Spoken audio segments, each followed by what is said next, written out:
श्री स्वामिनी लाडली जू के चरण कमल की रज का सेवन किए बिना, उनकी आराधना किए बिना, रजोपसेवी रसिकों के बिना और जो चरण चिन्हों से युक्त भूमि इस वृंदावन धाम का आश्रय वास लिए बिना कोई श्याम रंग में कैसे रंग सकता है।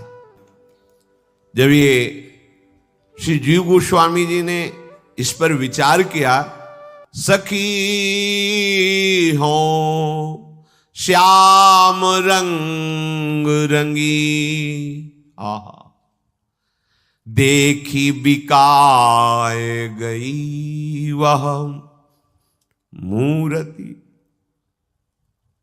सूरत माही पगी सखी हो श्याम रंग रंगी। संग हु तो अपनों सुपनों सो, सोई रही रस खोई, जागे हुआ आगे दीखी परे सखी, नेकु न न्यारो होई।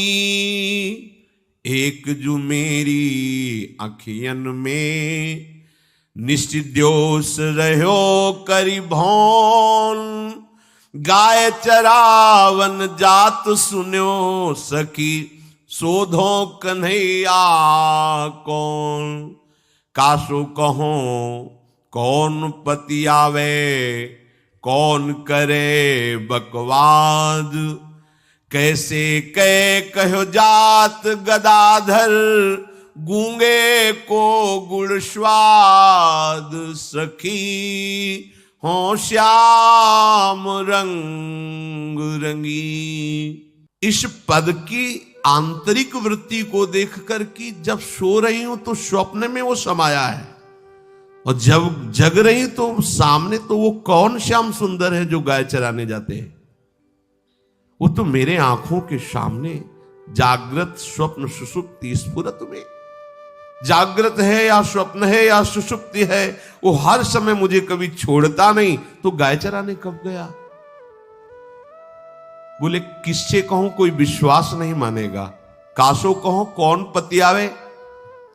अब अगर बात करेंगे तो एक वार्ता मात्र लगेगी, क्योंकि कोई कैसे जान सकता है। गदाधर जी कहते हैं हृदय की बात, ये तो गूंगे का गुड़ स्वाद जैसा, मूका स्वादनवत।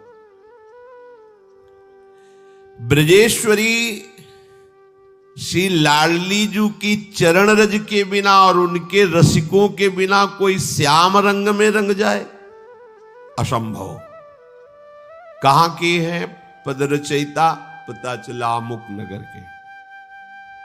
ठीक है, पत्र लिखा जीव गोस्वामी ने कि मैं इनसे मिलना चाहता हूं, कैसे श्याम रंग में रंग गए। है तो स्थिति गाढ़, पर बिना वृंदावन के, बिना वृंदावन की रज के, बिना वृंदावन रज के प्रेमियों के ऐसा कैसे हो सकता है। अनाराध्य राधा पदाम्भोज रेणु, मनाश्रित वृंदाटवीं तद पदांकाम, असंभास्य तदभाव गंभीर चित्तान, कुतः श्याम सिंधु रसस्यावगाह। आश्चर्य है ये बोलने में श्याम रंग में रंगी हूं, पर पद बता रहा है कि श्याम रंग में रंगी है, क्योंकि वाणी कैसे रंग चढ़ा हुआ है, कितना चढ़ा हुआ है, ये वाणी बता देती है अनुभवी जनों को, जो उसी रंग में रंगे हैं। प्रपंच में रंगे हुए जनों को प्रपंच की वाणी समझ में आएगी, और भगवत रंग में रंगे हुए जनों को भगवत वाणी। पत्र लेकर के जीव गोस्वामी का उनके निजजन गए, जिस नगर में गदाधर भट्ट जी का वास था। पहले बाहर ही शौच आदि जाया जाता था, कुआं आदि में स्नान होता था। प्रातः कालीन वहां पहुंचे तो कुआं में बैठे हुए दत्तवन कर रहे थे। उनसे पूछा कि हम भाई गदाधर भट्ट से मिलना चाहते हैं, वृंदावन से आए हैं। पूज्यपाद प्रातः स्मरणीय श्री जीव गोस्वामी जी ने उनको पत्र। मूर्छित हो, वृंदावन मूर्छित हो गए। वो लगा कि क्या हो गया इनको, कुछ उत्तर ही नहीं दिए, मूर्छित खड़े हैं, कोई आसपास। तब दूसरे लोग जब कुआं में जल लेने आए, वो भाई इनको क्या हो गया, तुम्हारे गांव में कोई गदाधर भट्ट जी रहते, उनके लिए हम बोले ये गदाधर भट्ट ही तो है जो मूर्छित हो गए। देखकर आश्चर्य, वृंदावन नाम सुनते ही हम वृंदावन से, यह है आश्रय। बोले वृंदावन का आश्रय कैसे लेना चाहिए, ऐसे जीवन है वृंदावन, प्राण है वृंदावन, सर्वस्व है वृंदावन। जैसे कोई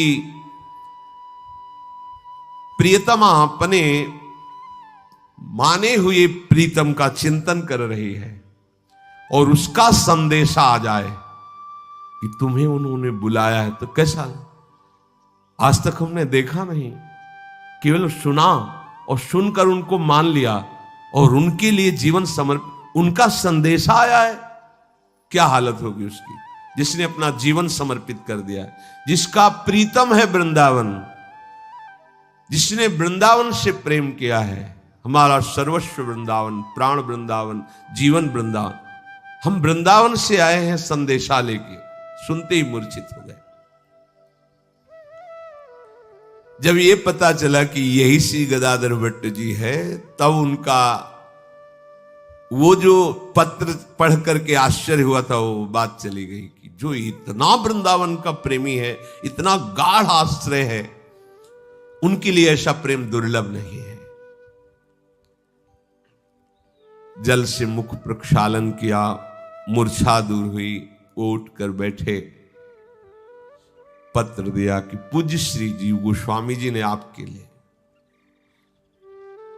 बार बार हृदय को संभाल रहे हैं कि वृंदावन का प्रेमी अपनी स्मृति में मेरे को लाया, भाव में भरे हुए, वैसे ही लोटा बाल्टी सब छोड़ दी, चल पड़े। यह है वृंदावन का समर्पण। अब प्रीतम का बुलावा आया है तो घर में थोड़ी लौट के जाके बताना है कि हम जा रहे हैं वृंदावन, सुनो अब देखना तुम सब, हम जा रहे हैं वृंदावन। वहीं से कुआं से ही चल पड़े। श्रीधाम वृंदावन उमगते हुए आए, आनंद मगन वो दोनों संत जन हैं जो पूज्यपाद श्री जीव गोस्वामी जी ने भेजा था। श्री वृंदावन धाम की, ये धाम है मेरे प्रीतम का। गदाधर भट्ट जी को कितना सुख मिला होगा जब जीव गोस्वामी जी के दर्शन किए होंगे। ये सब महामहिम, मतलब प्रभु और इनमें कोई अंतर नहीं। बड़ा सुख मिला जीव गोस्वामी से मिलकर के। प्रियालाल के प्रेम रस की बातें हुई, श्री जीव गोस्वामी से मिलकर प्रेमाश्रुपात करते हुए श्री वृंदावन की प्रेम चर्चा हुई। जीव गोस्वामी जी ने कहा एक बार अपने मुख से जो पद लिखा था सुनाओ। अश्रुपात करते हुए प्रेम विकल होकर के सुनाने लगे। जब उनकी वाणी सुनी, इतना आकर्षण श्री कृष्ण प्रेम का, तो उन्होंने कहा अब तुम्हें हम सेवा देते हैं, तुम रोज भगवत चर्चा सुनाओगे वृंदावन वासियों को, रोज श्री कृष्ण चर्चा सुनाओगे, क्योंकि तुम्हारी वाणी में हमने श्री कृष्ण का कृपा अमृत देखा है। तुम्हारी वाणी ऐसी कि जो सुनेगा वो निश्चित कृष्ण भक्ति से युक्त हो जाएगा, निश्चित विषयों से वैराग्य हो जाएगा। जब गुरुजन आदेश करते हैं ना, तो और रंग आ जाता है। बिना गुरुजनों के आदेश के कोई भी अनुष्ठान नहीं करना चाहिए कि हम अमुक अनुष्ठान या अमुक कथा या अमुक शिष्य बना, कुछ भी लोग कल्याण की बात, हर बात उनकी, अगर उनकी आज्ञा है कि कथा कहो तो तुम्हें कोई भ्रष्ट नहीं कर सकता। तुम्हारी कथा का रंग ऐसा होगा कि श्री कृष्ण प्रेम रंग चढ़े। जाओ लोक कल्याण के लिए शिष्य बनाओ और मंगल में भगवान का कोई बाधा नहीं पहुंचा सकता। वो गुरु आज्ञा होनी चाहिए। मनमानी तो ये ऐसे हाइलोजन की तरह प्रकाश यश बढ़ता है फिर नष्ट हो जाता है, लेकिन जो गुरु कृपा प्रसाद तो वो लोक लोकांतर में कल्प कल्पांतर तक चलता ही रहता है। देखो, गुरु कृपा प्रसाद से अग्रदेवाचार्य जी ने आदेश किया, भक्त चरित्र गाओ, तो सनातन के लिए भक्त चरित्र नहीं। कैसे पता चलता है इन महापुरुषों? ये कल्पना करके नहीं लिखा है, देखा ऐसे दिखाई दे रहा है, और वो महापुरुष अपनी सारी बात बता रहे, वो लिखा है।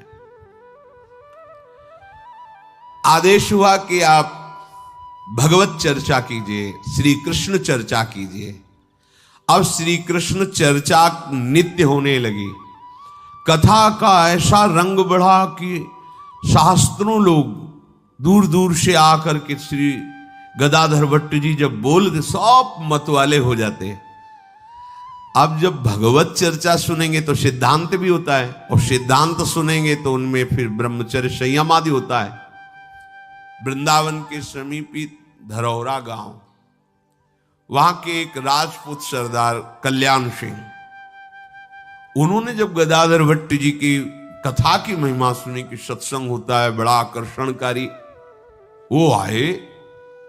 ऐसा प्रभाव पड़ा कि अब वो कथा का ही चिंतन करते हुए फिर दूसरे दिन का फिर वो तो कथा के रसिक हो गए। उनका हृदय ये निश्चय करने लगा कि अब मुझे कोई भोग नहीं चाहिए, अब श्री कृष्ण चाहिए। यही है सत्संग का, यही फल है। भोगों से राग हटने लगे, देह भाव मिटने लगे, श्री कृष्ण अनुराग बढ़ने लगे। अब वो पत्नी जो थी उनकी, न ये हंसते न बोलते, घर जाते गंभीर मुद्रा में अपना प्रसाद पाया चल दिया, एकांत बैठे नाम जप कर रहे, कथा के विषय में चिंतन कर रहे। अब गृहस्थी में तो सब लीलाएं होती हैं। अब वो काम वेदना से पीड़ित हुई, इनके समीप गए, न बात किए, न देखे, न बोले, तो उसको लगा कि गदाधर भट्ट जी ने तो हमारा सर्वनाश कर दिया। ये जब से कथा में जाने लगे तभी से ऐसा है। अब क्या करूं? हमारे पतिदेव हमारे हाथ से निकल गए, हमारे काम के नहीं रहे। अब कैसे वापस करूं? निश्चय किया ऐसी युक्ति रचूंगी कि जो कथा वाचते हैं ना, इन्हीं का मुंह काला करूंगी, तभी अश्रद्धा होगी, उनसे अश्रद्धा होगी तो फिर हमारी बात बन जाएगी। ये बड़ा विचित्र खेल होता है। श्री तुकाराम जी महाराज जब कीर्तन करके भगवद यश करते तो सब सुप्रवाह आनंद मगन, तो तुकाराम जी से भाव नहीं रखते थे, पर किसी ने जो उन पर भाव रखते, कहते एक दिन चलो ना उनको ले। उनको तो ऐसा आकर्षण हुआ कि शिष्य बन गए। अब वही बात, अब यहां नारद सिख जे सुने नर नारी अवश्य भवन तज हो, भिखारी मूड़ मुड़ाओ रज लगाओ पीले पहनो चलो हटो। बोले गृहस्थी कोई बात नहीं, चलेगा, पति पत्नी दोनों बैराग्य ले लो, रहो एकांत, भजन करो, श्री जी का चिंतन करो। पत्नी ने सोचा कि तुकाराम ने तो हमारा जीवन है, क्यों यही जीवन है गृहस्थी का, खाओ पियो। बहुत ही कटु स्वभाव की थी। पति के चरण पकड़ा और कहा आपका तो उद्धार हो गया ना। ये क्या है, तो गाली देने वाली पैर पकड़ रही। कहा देखो एक बार हम पर भी कृपा करो, अपने गुरुजी को लाओ और हमें भी। तो उनका गुरुजी बड़े दयालु हैं, अवश्य आ जाएंगे, लाओ ना कल।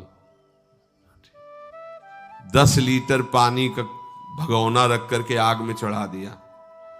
तुकाराम जी आए, विनय की थी उनसे कि हमारी पत्नी जो बिल्कुल नास्तिक है, आपकी कृपा से वो आस्तिक हो रही, और आपके चरण दर्शन, अगर आप घर पधारोगे वो शिष्या बन गई तो मैं निहाल हो जाऊंगा, क्योंकि भक्ति में बड़ा विरोध करती है, फिर दोनों भक्त हो जाएंगे। सहज संत करुणा में आ गए, आसन पे बैठाला हुआ, प्रणाम किया, अहो भाग्य आप पधारे। जैसे दुश्मन को नहीं देखा जाता, ऐसे यही है जो हमारा सब सुख नष्ट कर दिया, बैठो महाराज। पति से कहा कि बैठे क्या कर रहे हो, कुछ सेवा व्यवस्था में लगो। जो ही वहां पास से हटे, क्योंकि चरण पकड़े हुए, पास से हटे तो 10 किलो पानी घंटों पहले चढ़ा दिया। पानी ऐसे खौल रहा था, खौलता हुआ पानी लाए, ऊपर से तुकाराम जी के डाल दिया। हमने वाणी पढ़ी तुकाराम जी, वो विट्ठल से कह रहे देख लो कैसा जल रहा हूं, मतलब भयंकर पीड़ा। ये पेमेंट मिलती है दूसरे के हृदय में भक्ति संचार करने की। क्या? गड़ासे से काट दिया जाता है, गालियां मिलती हैं, निंदा मिलती है, शरीर कष्ट मिलता है। तभी तो कहा गया है संतों के लिए कि चलते फिरते तीर्थराज है। इसीलिए तो सारा जगत उनके चरणों में झुकता है। अब उस स्त्री को, जो कल्याण सिंह की पत्नी थी, कोई उपाय नहीं सूझा। क्या करूं, कैसे अश्रद्धा पैदा करूं? तो कल्याण सिंह की स्त्री नहीं, जिसका कल्याण होना होता है उसके लिए माया सोचती क्या करूं क्या करूं, अब ये तो हाथ से निकला जा रहा है। हर जाल फेंकेगी। जो फिसड्डी होते हैं वो फिसल जाते हैं, जो दृढ़ी होते हैं वो आगे निकल जाते हैं। वो बैठे सोच ही रही थी कि एक मांग रही थी, कुछ दे दो कुछ दे दो, और गर्भवती थी। बुलाया अच्छा क्या चाहिए तेरे को? बोले आज का भोजन। भोजन नहीं, 20 स्वर्ण मुद्राएं दूंगी, तुम्हारे बच्चे का भी ठीक से पालन पोषण, जब तुझे जो जरूरत पड़ेगी दूंगी। तो सुन, जो मैं कहूं वो करेगी। अरे उनका 20 स्वर्ण मुद्राएं और रोज भोजन और व्यवस्था, तुम जो कहो तो हम जो कहो। ओ भीख मांगने वाले वो कोई। कल्याण सिंह जी की स्त्री के मन में निश्चय हुआ था कि जब तक कथावाचक के प्रति अश्रद्धा नहीं होगी तब तक हमारी बात नहीं बनेगी। ध्यान रखना, कल्याण के मार्ग में ये जो बाधा पहुंचाने वाली वृत्ति है, वो सबसे पहला हम चीख चीख के कहते हैं तुम्हारा कनेक्शन काटेगी। अगर हरि गुरु से संबंध बना हुआ है तो त्रिभुवन में कोई बाल बांका नहीं कर सकता। और जब बुरी दशा आने के पहले बुद्धि बदली जाती है, कनेक्शन काटा जाता है। आप रौंदे की माया फिर देख लेना। तभी कहते गया गया गया, उसको लगता गया क्या, आप तुमसे मतलब ही नहीं। राधा नाम सुधा रसम का त्याग करके जो कुछ घंटों में मलमूत्र बन जाता है, उन रसेंद्री की तुष्टि के लिए, इस शरीर के पोषण के लिए, मोह के पोषण के लिए प्रियालाल के भाव को त्याग कर रहे हो, प्रियालाल के मार्ग को छोड़ रहे हो। ये माया की चाल नहीं तुम्हारी समझ में आई, पर समझे तब ना। जहां से प्रकाश आ रहा वहां तो तुमने पर्दा कर दिया, तो अंधकार में वो लूट लेगी, तुम जान ही नहीं पाओगे। साधो जग में कामिनी ऐसी रे, राजा रंक सवन के घर में बाघिन हुए के पैसी रे। बस्ती छाण करे बनवासा चावत सूखे पातरे, दांव परे तिनहू को मारे दे छाती में लात रे। ज्ञानी गुनी सूर और पंडित ये तो सर्व सयाने रे, सूदे होए परे फांसी में तिरिया हाथ बिकाने रे। 3 लोक में को न छाड़ा देई दाढ़ तर मारा रे, हरिदास हर सुमिरन लागे तो भगवान उबारा रे। निरंतर भजन करने वाले को ये माया फांस नहीं सकती। नहीं तो भाई बड़े बड़ों की जटाओं से अपने चरण साफ करवाए, वो माया है भगवान की। बहुत विचित्र है। मतलब बस त्राहिमाम केवल हरि मामे वे प्रपद्यन्ते माया में ताम तरंतिते। जब काम का प्रबल वेग होता है तो लगता है भगवान तो आगे मिल ही जाएंगे भजन करने पर ये दुर्लभ बात थोड़ी मिलेगी। हमारे भाग्य खुल गए। उल्टा विचार।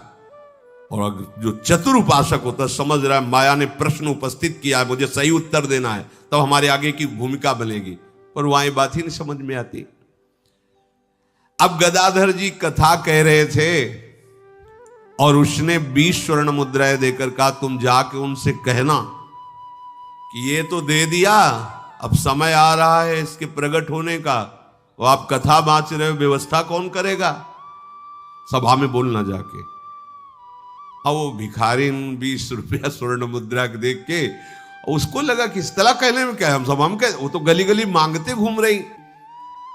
कल्याण सिंह जी की पत्नी के समझाने के अनुसार भिखारनी आई वृंदावन, और जब भरी सभा में रंग जमा हुआ था भगवत चर्चा का, उसी समय आकर के बोली महाराज क्या उपदेश सबको दे रहे हो, कुछ हमारे विषय में सोचा?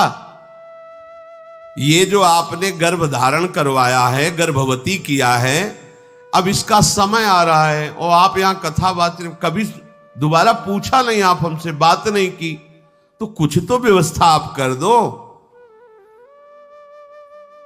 भिखारिनी का लोभ ऐसी गलत बात बोलवा रहा था। सब सभा सन्न रह गई। उनमें जो कच्चे थे, ऐसा सबके सामने तो ज्ञान वैराग्य भक्ति को भिखारिन को गर्भवती कर दिया। अरे ऐसे लीला ऐसे है, सब पाखंड का बोलबाला है, उठे चल दिए। जो सच्चे थे उन्होंने कहा इसको जान से मार डालेंगे। ये हमारे गुरुजी के प्रति ऐसा कैसे बोल गई, ये धूर्त है, ये कोई छल है, कोई नाटक किया जा रहा है। मैं इसे जान, हाहाकार मच गया। अब रंग भंग तो हो ही गया। गदाधर भट्टी जी ने कहा शांत शांत शांत, सब शांत रहो। कहा आओ आओ बैठो, मैं तो नित्य ही तुम्हारा स्मरण करता हूं, क्या तुम्हें पता नहीं? किससे बात कर रहे जा रहे हो? यही तो बात होती है ना। मैं तो नित्य ही तुम्हारा स्मरण करता हूं। किससे बात कर रहे हैं? छलिया श्याम सुंदर से। मैं तो नित्य ही तुम्हारा स्मरण करता हूं, क्या तुम जानते नहीं हो? बड़ी कृपा की दो, जिसका स्मरण करते हो इस रूप में आया। आओ, बहुत अच्छा किया, मुझे दर्शन दिए आप आकर के। बैठो, जिसने ये दिया है वही व्यवस्था करेगा। कैसी चतुराई से बोल रहे। अभी भक्ति की, जिसने ये दिया है वही व्यवस्था करेगा। और मैं तो रोज तुम्हारा स्मरण करता था। अब कोई समझ नहीं पा रहा कि मतलब महाराज जी तो ऐसे बात करे जैसे पूर्व परिचित हो। क्या कुछ है क्या चक्कर? बड़ा विचित्र है माया के। यही ऐसे पॉइंट हैं जिनमें बड़े बड़ों को फिसला दिया जाता है।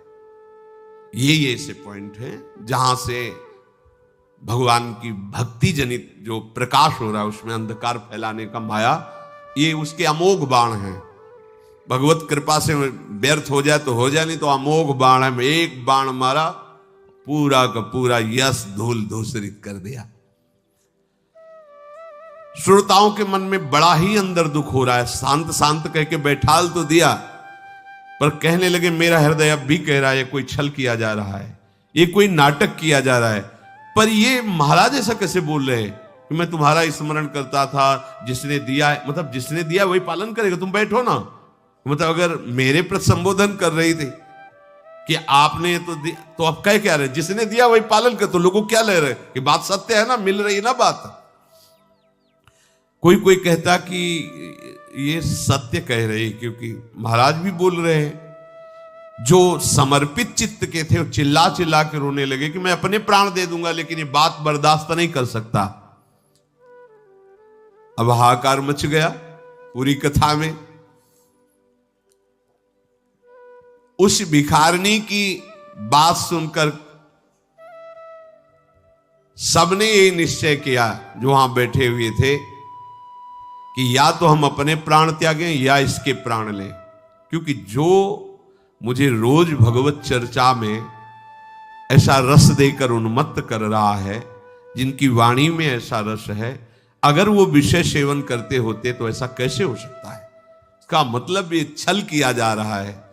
और सब श्रोता मना रहे हैं कि या तो अभी मेरे प्राण निकल जाएं या मुझे आदेश दिया जाए तो मैं इसे मार दूं। फाट जाए भूमि तो समाये जाए, श्रोता कहें बहे द्रग नीर हुए अधीर सुधि गई है।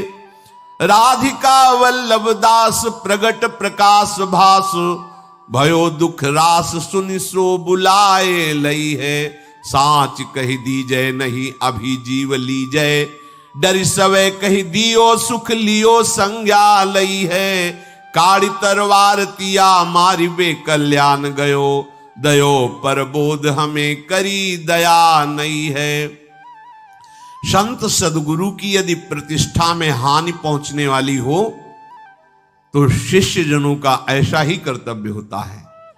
वो सब श्रोताजन कह रहे हैं कि ये धरती फट जाए और मैं धस जाऊं, मुझे ये शब्द अब दोबारा सुनने को ना मिले, मेरा मरना ही उचित है। मैं अपने गुरु की ऐसी निंदा नहीं सुन सकता। और दुखी होकर नेत्रों से आंसू बहाने लगे। एक राधिका वल्लभ दास नाम के बड़े ही सुलझे हुए संत थे। उन्होंने उसकी हालत देख करके समझ लिया ये भिखारिन है और ये ड्रामा कर रही है। उन्होंने गदाधर भट्ट जी से कहा, बस 2 मिनट, मुझे कुछ इसकी हानि नहीं करूंगा, बस 2 मिनट समय दे दीजिए। और पकड़ा भिखारिन का हाथ और एकांत ले गए और कहा, ठीक बता दे तो जीवन दान दे देंगे, अगर जरा भी झूठ बोली तो काट के फेंक देंगे तुझे। और कितनी दम उसमें। तत्काल वो रो के बोलने लगी कि मैं तो 20 स्वर्ण मुद्राओं के कारण ऐसा, कल्याण सिंह की पत्नी ने मुझे ऐसा ऐसा, चल सभा में बोल। सभा मिला तो उन्होंने बताया कि कल्याण सिंह की पत्नी 20 मुद्राएं दिखाई, स्वर्ण मुद्राएं दी और उन्होंने कहा ऐसा ऐसा बोल देना, बस तुम्हें केवल बोल देना है। तो मैंने आकर बोल दिया है ऐसा। अब वो डरी हुई जब अपनी सारी बात बताई तो कल्याण सिंह तो आग बबूला हो गए। उन्होंने तलवार खींची और भाग पड़े घर की तरफ कि ऐसी दुष्टा पत्नी जाके अभी टुकड़े टुकड़े कर देंगे। श्री भट्ट जी ने रोका, यही सत्संग सुना है अभी तक? यही सत्संग का फल है कि तुम क्रोध धारण करके हिंसा पे उतर जाओ? अरे भाई, हमारा कार्य है अपने मार्ग में दृढ़ रहना, माया का कार्य है हमारे कार्य में बाधा पहुंचाना। अगर हम बाधित हो गए तो परास्त हो गए ना। हमें गुस्सा नहीं करनी, हमें परास्त नहीं होना, हमें अपने प्रभु के मार्ग में, ये देखो ध्यान रखना, ये जीवन में होता है, ऐसा ही होता। बहुत से ऐसे उदाहरण बड़े पड़े हैं। उपासक को चाहिए चाहे जैसी परिस्थिति हो, यदि प्रेम मार्ग में, भगवत मार्ग में चले हो तो दूसरे का अहित न होने पावे और अपना कदम न रुकने पावे, ये सिद्धांत जीवन में धारण करना। और ये बल मिलता है भगवत कृपा से। ये कोई मानुषिक बल नहीं है, ये भागवतिक बल होता है, जिसके बल से ऐसी क्षमता होती है कि निंदा करने वालों पर भी कृपा किया जाए, अमंगल करने वालों का भी मंगल किया जाए। इसीलिए इस कृपा को प्राप्त करने के लिए वृंदावन धाम गरज रहा है। यहाँ के रसिक जन, यहाँ की रजरानी आपको ऐसा समर्थ बना देंगी, कोई भी माया का प्रभाव आपको परास्त नहीं कर पाएगा। सदैव श्यामा श्याम के निरंतर चिंतन में रहिए और लक्ष्य सामने रहे कि मुझे इसी जन्म में भगवत साक्षात्कार करना है। निश्चित हो जाएगा आपका लक्ष्य ही आपको भगवत प्राप्ति है। लक्ष्य विहीन जीवन किस काम का? जब मन आया माला चला ले, जब मन आया मन मानी आचरण, ऐसा नहीं। ये जन्म मिला है कसौटी पे कस के जलने के लिए। जलोगे तो स्वर्ण जैसे चमकने लगोगे, प्रियालाल की सेवा में पहुंच जाओगे। शिष्य जागे। श्री राधा वल्लभ लाल।